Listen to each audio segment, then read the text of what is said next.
Hello and welcome to another lecture. हम discuss करने जा रहे हैं आज के लेक्चर में इंडस्ट्रियल प्रिपरेशन ऑफ हाइड्रोजन, या आप इसको कह सकते हैं कि big scale preparation of hydrogen, कि हम बिग स्केल पे हाइड्रोजन को कैसे प्रिपेयर करते हैं। ठीक है, तो आप देख सकते हैं कि इंडस्ट्रियल प्रिपरेशन ऑफ हाइड्रोजन में एज पर सिलेबस जो आपके टॉपिक हैं उसमें सबसे पहला टॉपिक है now that is by the electrolysis of water. Hydrogen को बिग स्केल पे प्रिपेयर करना है तो उसका पहला मेथड क्या है? By the electrolysis of water. एक बात याद रखें कि प्योर वाटर जो होता है वो बैड इलेक्ट्रोलाइट है। प्योर वाटर बैड इलेक्ट्रोलाइट क्यों है? इसकी बेसिक वजह यह है कि वाटर जो है उसका जो कांस्टेंट है आयोनाइजेशन का, जिसको KW से लिखते हैं, इसकी वैल्यू है 1 × 10⁻⁻14 और ये टेम्परेचर जिस पे है वो है 25 डिग्री सेल्सियस। यानी पानी का जो डिसोसिएशन कांस्टेंट है वो बहुत ही लो है। इस वजह से पानी जब भी पड़ा होता है 25 डिग्री सेल्सियस पे, तो जो पानी के जो H और OH आयन है उसका जो आयनिक प्रोडक्ट होता है वो प्रोडक्ट होता है 1 × 10⁻⁻14। तो दिस पावर इज नेग्लिजिबल। इस वजह से पानी जो है उसमें आयंस एज सच होते नहीं, तो पानी जो है वो इलेक्ट्रिसिटी कंडक्ट भी नहीं करता। तो इस वजह से पानी जो है उसको कंडक्ट करवाना है तो दिस शुड बी इम्प्योर। पानी इम्प्योर होना चाहिए और पानी के अंदर कोई ना कोई इम्प्योरिटी होनी चाहिए और वो इम्प्योरिटी इलेक्ट्रोलाइट ही होनी चाहिए। ठीक है, तभी हमने लिखा है कि water containing some acid, base और साल्ट। यानी पानी के अंदर तीन चीजें होनी चाहिए, या एसिड हो, या बेस हो, या फिर उसके अंदर कोई साल्ट हो। तो ऐसा वाटर जिसमें एसिड, बेस या कोई थोड़ा सा साल्ट डिजॉल्व कर दिया जाए तो फिर आप जानते हैं कि ये चीज़ें इलेक्ट्रोलाइट या आयनाइज हो जाती हैं। जब पानी में आयंस बनेंगे तो फिर पानी इलेक्ट्रिसिटी क्या करेगा? कंडक्ट करेगा।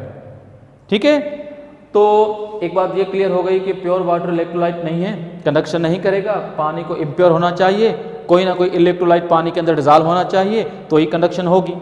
तो चलो देखते हैं कि आगे क्या है। ड्यूरिंग इलेक्ट्रोलाइसिस, जब ये इलेक्ट्रोलाइसिस हो रही होगी, hydrogen gas is collected at cathode and oxygen gas is collected at anode. और आप जानते हैं कि वाटर मॉलिक्यूल जो है ये H2O, इसमें हाइड्रोजन पार्ट पॉजिटिव है और ऑक्सीजन पार्ट नेगेटिव है। जब इसकी इलेक्ट्रोलाइसिस करेंगे तो हाइड्रोजन बीइंग ए कैटाइन वो जाएगा कैथोड पे और ऑक्सीजन बीइंग ए एनाइन वो जाएगा एनोड पे। तो ये बात भी मेरे ख्याल में कोई मुश्किल नहीं होनी चाहिए। तो चलो देखते हैं कि आगे का पॉइंट क्या है। एक और पॉइंट है कि this method gives the purest form of hydrogen gas. इस मेथड से आपको हाइड्रोजन जो है उसका प्यूरेस्ट फॉर्म मिल सकता है। उसकी वजह यह है क्योंकि इस केस में हाइड्रोजन गैस और ऑक्सीजन गैस जिन इलेक्ट्रोड पे कलेक्ट हो रही हैं वो अलग अलग हैं। इस वजह से हाइड्रोजन गैस का ऑक्सीजन के साथ कंबाइन होने का कोई चांस नहीं है। That's why hydrogen gas what ever obtain in this process is in the purest form. तो ये है वाटर, दैट इज H2O। इसके अंदर हमने थोड़ा सा इलेक्ट्रोलाइट ऐड किया है और पानी को हमने इसके अंदर थोड़ा सा एसिड हमने ऐड कर दिया और इसको हमने लिखा है सल्फ्यूरिक एसिड से। कभी कभार सल्फ्यूरिक एसिड पूरा मॉलिक्यूल या किसी एसिड को लिखने के बजाय हम सिर्फ प्रोटॉन लिख सकते हैं, और आप सब जानते हैं कि प्रोटॉन कौन देगा? एसिड। और जब पानी की इलेक्ट्रोलाइसिस करेंगे तो water will split into its element hydrogen and oxygen gases. Hydrogen gas collected at cathode and oxygen gas is collected at anode. ये बात भी याद रहे कि जब भी वाटर की इलेक्ट्रोलाइसिस की जाएगी तो हाइड्रोजन का वॉल्यूम जो होगा वो हमेशा डबल होगा बनस्पत ऑक्सीजन के। आप देख सकते हैं कि हाइड्रोजन के 2 मोल्स हमें मिलते हैं और ऑक्सीजन का सिर्फ 1 मोल मिलता है। इसका मतलब ये है कि whatever volume of hydrogen we get this process should be double and is double as compare to the volume of the oxygen. So that's the first method of preparation of hydrogen on a large scale या industrial preparation। चलते हैं एक second method की तरफ। Hydrogen gas को एक और method से इंडस्ट्रियल अगर हम प्रिपेयर कर सकते हैं वो है by thermal decomposition of hydrocarbon. हम किसी भी हाइड्रोकार्बन को ब्रेक कर सकते हैं, नतीजे में कार्बन अलग और हाइड्रोजन अलग। इस प्रोसेस को आप इंटर क्लास में पढ़ते हैं एज ए क्रैकिंग। हम किसी हाइड्रोकार्बन की क्रैकिंग करके कार्बन हाइड्रोजन बॉन्ड से उसको ब्रेक करके हम उसमें से भी हाइड्रोजन गैस निकाल सकते हैं। तो चलो देखते हैं कि इस केस में क्या है। यहां पर हमने एक हाइड्रोकार्बन लिया, you know this one is methane. Methane gas है और इस मीथेन गैस को हम हीट करते हैं about 700 degree Celsius to 800 degree Celsius. In the absence of air, या आप लिख सकते हैं in the absence of air या in the absence of oxygen, हवा या ऑक्सीजन की गैर मौजूदगी में जब हम क्या करते हैं, मीथेन को स्ट्रांगली हीट करते हैं अबाउट 700 to 800 डिग्री सेल्सियस, तो मीथेन बर्न होने के बजाय, ऑक्सीजन तो है नहीं तो मीथेन की कंबस्टन तो नहीं होगी, लेकिन हीट करने से होगा क्या, कार्बन हाइड्रोजन बॉन्ड्स जो मीथेन के वो ब्रेक होंगे, कार्बन अलग हाइड्रोजन अलग। So in this way we get carbon and hydrogen gases. इस प्रोसेस में मिलने वाली जो कार्बन है, this carbon has the particular name and this carbon is called carbon black, and this carbon black is there after being used, इस carbon black का फिर हम आगे इस्तेमाल करते हैं। This is used in the shoe polishes and as a pigment for the paints, जो paints होती हैं उनकी पिगमेंट, जैसे हमारे टाइपराइटर हैं उसकी इंक में भी इवन इसको यूज करते हैं, या आपको इवन ब्लैक राइटिंग जो अभी आपको नजर आ रही है बोर्ड पे, ये ब्लैक राइटिंग जो है ये भी जिस वजह से है वो कार्बन ब्लैक ही है। Even carbon black is also used as a tyre fillers, जो गाड़ी के टायर होते हैं ब्लैक कलर के, तो उसका जो कलर है वो भी कार्बन ब्लैक की वजह से। तो हम टायर के अंदर कार्बन ब्लैक इस वजह से यूज नहीं करते कि उसको कलर ब्लैक देना है। टायर फिलर में कार्बन का रोल जो होता है वो रबर जो होती है जिसका कि वो टायर बना हुआ है उसको स्ट्रेंथन करना होता है ताकि उस टायर की जो ड्यूरेबिलिटी है वो बढ़े। तो होपफुली आप समझ गए होंगे कि सेकंड मेथड हमारा क्या है। इस केस में कार्बन क्योंकि सॉलिड है, हाइड्रोजन गैस है, तो कार्बन और हाइड्रोजन दोनों को अलग करना कोई इशू नहीं है। हम हाइड्रोजन को पंप आउट करके निकाल सकते हैं, सॉलिड तो पंप आउट करके नहीं निकाला जा सकता, लेकिन गैस कैन। ठीक है, चलते हैं एक तीसरा मेथड हाइड्रोजन गैस की प्रिपरेशन का, and this is called by thermal decomposition of ammonia gas. अब अमोनिया गैस जो उसको भी हम थर्मली डिकम्पोज करके हाइड्रोजन गैस इंडस्ट्रियली बना सकते हैं। प्रोसेस क्या है कि अमोनिया गैस जो है when it is heated at about 1000 degrees Celsius in the presence of the active catalyst, and that catalyst may be iron, one of the case of the process, तो ammonia gas जो है वो strongly heat करने से decompose होती है अपने elements में, और आप जानते हैं कि ammonia is made up of nitrogen and hydrogen, तो इस तरह से हमें एक मिलती है नाइट्रोजन गैस और एक मिलती है हाइड्रोजन गैस। इस केस में प्रॉब्लम यह है कि नाइट्रोजन और हाइड्रोजन दोनों गैसेस हैं। जिस कंपार्टमेंट में अमोनिया डिकम्पोज हो रही है, नाइट्रोजन और हाइड्रोजन दोनों गैसेस वहीं पड़ी होती हैं। तो हम नाइट्रोजन गैस को हाइड्रोजन से अलग कैसे करें ताकि हाइड्रोजन हमें प्यूरेस्ट फॉर्म में मिले। तो इस प्रोसेस के लिए लिखा है कि nitrogen gas is separated by condensing it. Nitrogen gas को सेपरेट किया जाता है बाय कंडेंसिंग इट, कंडेंस किया जाता है एट -196 डिग्री सेल्सियस पे। तो -196 डिग्री सेल्सियस पे जब नाइट्रोजन और हाइड्रोजन गैस की मिक्सचर को जब ठंडा किया जाएगा, कूल डाउन किया जाएगा, तो उस टेम्परेचर पे नाइट्रोजन गैस जो होगी वो लिक्विफाई हो जाएगी, hydrogen gas will remain the gas. इस वजह से कि नाइट्रोजन लिक्विड हो गई है, हाइड्रोजन गैस ही रहेगी, तो एक कंटेनर के अंदर जब दोनों गैसेस पड़ी होंगी तो फिर आप जानते हैं कि बीइंग ए लिक्विड नाइट्रोजन की डेंसिटी बढ़ जाएगी, वो नीचे रहेगी और हाइड्रोजन गैस ऊपर रहेगी। तो इस तरह से हम दोनों गैसेस को हम इजीली सेपरेट कर सकते हैं। तो होपफुली आप समझ गए होंगे कि how nitrogen gas is separated from hydrogen. The technique is called liquefaction, and in this case the mixture is cooled at -196 where nitrogen is liquefied and hydrogen gas is set free. एक और method है हमारा number 4, ठीक है। Now you can see this method is called by the steam methanol process. Steam methanol process. अब steam तो आप जानते हैं कि gaseous state of water, जब भी हमने लिखा वाटर जो कि gaseous state में, methanol is CH3NOH, methyl alcohol the other name। दोनों जो हैं वो गैसियस स्टेट में हैं, तो इसका इनडायरेक्ट मतलब यूं है कि वेपर्स ऑफ मेथनॉल और जो स्टीम है इन दोनों को मिक्सअप करके स्ट्रांगली हीट किया जाता है एट अबाउट 250 डिग्री सेल्सियस। तो फिर हमें एक मिलती है कार्बन डाइऑक्साइड गैस और एक मिलती है हमें हाइड्रोजन गैस। मेथनॉल को स्टीम के साथ ट्रीट किया तो हमें दो गैसेस मिली, एक कार्बन डाइऑक्साइड और एक hydrogen gas. We need only hydrogen gas. So how to separate the carbon dioxide gas from the hydrogen gas? इस प्रोसेस में हम क्या करते हैं, लिखा है कि mixture of carbon dioxide and hydrogen gas are compressed over water.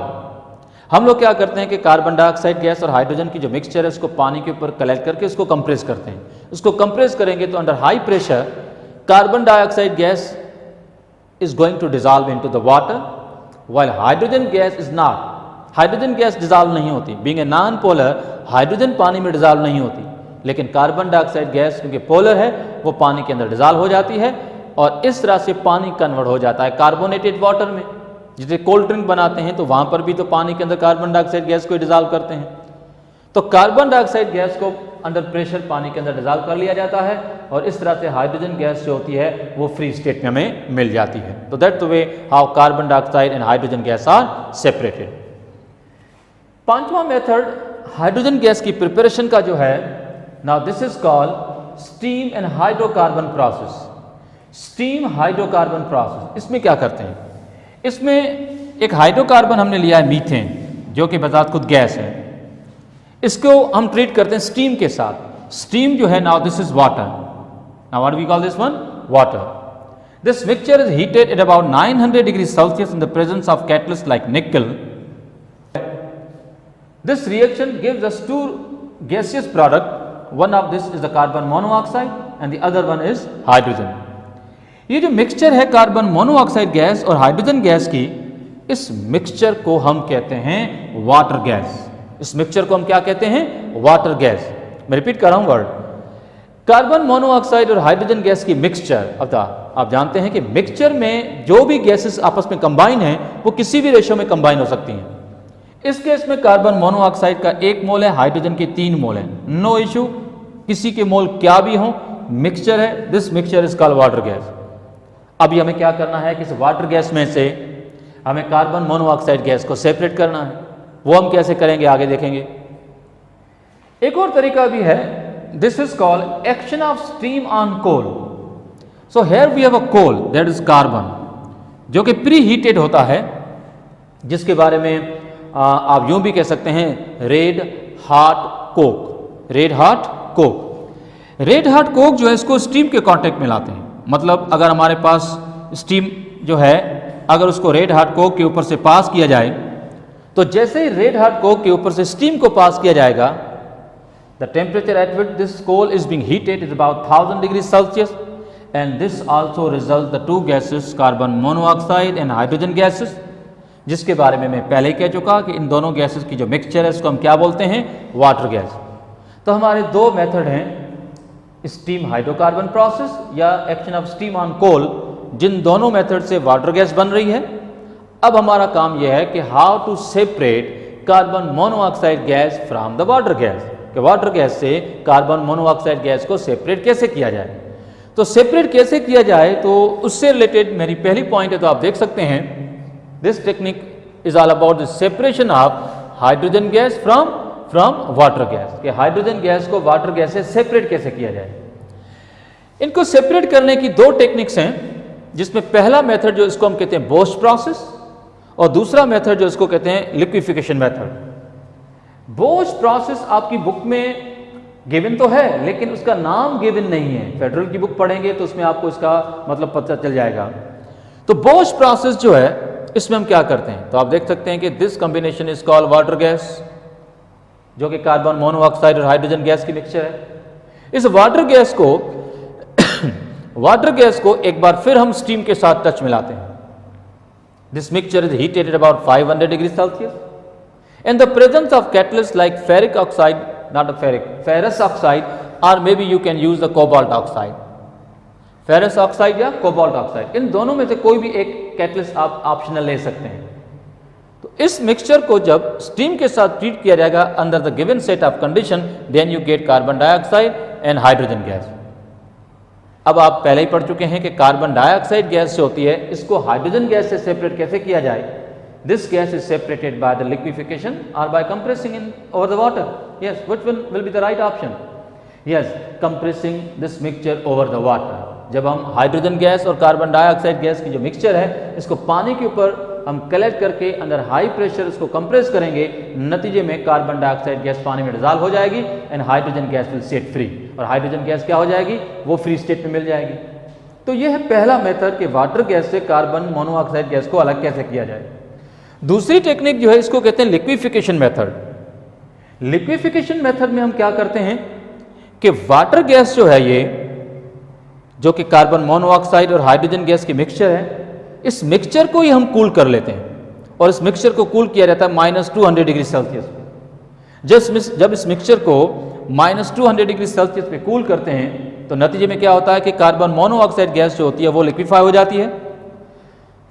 जब वो लिक्विफाई हो जाती है तो इसको हम क्या कर लेते हैं, इसको टैप आउट कर लेते हैं। लेकिन आप ये भी तो जानते हैं कि -200 डिग्री सेल्सियस को अचीव करना वेरी डिफिकल्ट टास्क। अगर थोड़ा बहुत भी 1 डिग्री टेम्परेचर प्लस माइनस हुआ तो कार्बन मोनोऑक्साइड गैस जो लिक्विफाई हुई है वो वापस गैसियस स्टेट में आ सकती है। तो इस सूरत में कार्बन मोनोऑक्साइड जो है उसकी थोड़ी बहुत ट्रेसेस जो होंगे वो रह जाएंगे। उसको रिमूव कैसे किया जाए? लिखा है कि traces of carbon monoxide gas are removed by passing the contaminated hydrogen gas through sodium hydroxide solution. अब हम क्या करेंगे कि हाइड्रोजन गैस जो हमें मिली है, हाइड्रोजन गैस उस प्रोसेस से मिली है बाय लिक्विफाइंग द कार्बन मोनोऑक्साइड, अगर थोड़ी बहुत भी कार्बन मोनोऑक्साइड अगर रह गई है तो ऐसी इम्प्योर या कंटामिनेटेड हाइड्रोजन गैस को हम सोडियम हाइड्रोक्साइड की सॉल्यूशन में से पास करेंगे। नतीजे में carbon monoxide gas is going to be dissolve into sodium hydroxide and reacting with it and converting into sodium formate. हमारा जो एंड रिजल्ट बनता है वो बनता है सोडियम फॉर्मेट, ठीक है, और जो कि लिक्विड स्टेट में सॉल्यूशन फॉर्म में नीचे पड़ा होता है और इस तरह से हाइड्रोजन गैस हमें फ्री स्टेट में मिल जाती है। So that's it for this lecture. हमारा नेक्स्ट लेक्चर जो होगा उसमें हम डिस्कस करेंगे बाइनरी कंपाउंड्स ऑफ हाइड्रोजन, या जिसको हम कहते हैं hydride. That's it, thank you.